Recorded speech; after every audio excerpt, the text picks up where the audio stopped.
Hey guys, I'm Samia. I'm a wedding photographer, and in this video, I'm going to answer the question of should you put wedding photography pricing on your website?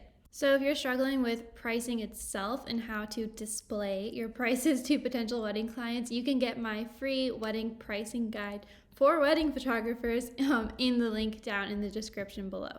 So, whenever I try to make decisions in business, I try to think of big picture goals. So, you have a website, right? What is the goal of the website? The goal of the website is to show people, hey, I can take these kinds of wedding pictures of your wedding. They look really good. Hey, I want you to be able to get in contact with me. So, that is the goal of the website.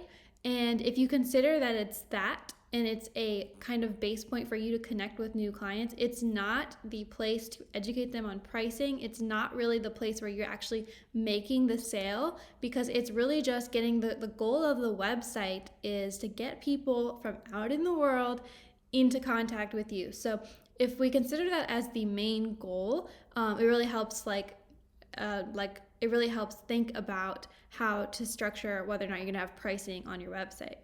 Okay, so if the goal of the website is really to get in contact with people, we want to make sure we're not doing anything that would be a turnoff, like not showing any pricing at all and confusing the clients. And I really think this is an art form, and it has a lot to do with having a really good website design. So there are 4 things I think where you can meet clients at to show them like what around what you are charging, and also get to know around what they are thinking for what they want to spend on their photography, and you guys can meet in the middle. So the first thing I think you have to have either our average investment for photography is blank. Average investment, if like most of your clientele are spending what altogether on their wedding photography, or you can say our average, our packages are starting at blank, and maybe that's the lowest package that you possibly have.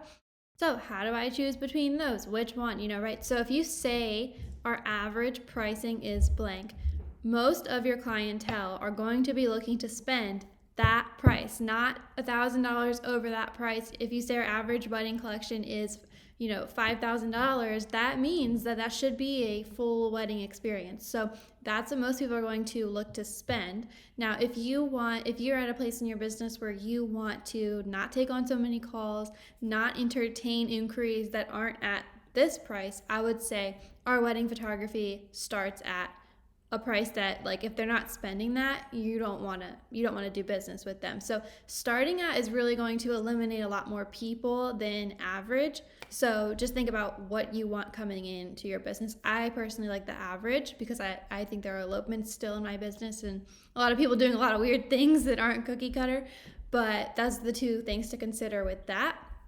And then where should you put that on your website, right? So you should put it on the weddings page if you have somewhere where you're talking about your experience, maybe like underneath your portfolio, and then also on top of the contact form. So that way, if someone comes to your homepage and it's just like, okay, I'm just gonna mass email a bunch of photographers, fill out a bunch of contact forms, they go to your contact form, they might not have read anything else on your website, right? So always put that sentence on top of the contact form right before they fill out the information. Just say, hey, this is how much we're talking here. So that really helps those 2 different places.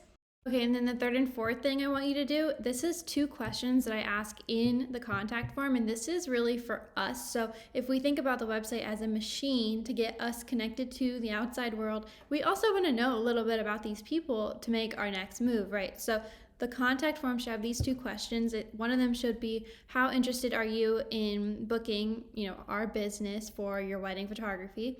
And I have 4 different options: 1,000%, 90%, talking to a lot of photographers, and price shopping. And then the second question you want to ask right after that is, what is your budget for your wedding photography? So, make one of them beyond anything that you charge, one of them in your average range, or 2 of them in your average range, however you want to do it, 3 or 4 ranges there, and then have a range where there's nothing really that you offer in that bracket. So the combination of those 2 answers will really give me an idea on what it is this couple is looking for from your business. So in next week's YouTube video, I'm going to be talking about what it is you should include in your contact form for wedding photographers. So what are all of those questions? So if you want to see that video, make sure to like and subscribe this video. And thank you guys so much for watching, and I hope this was helpful for wedding photographers.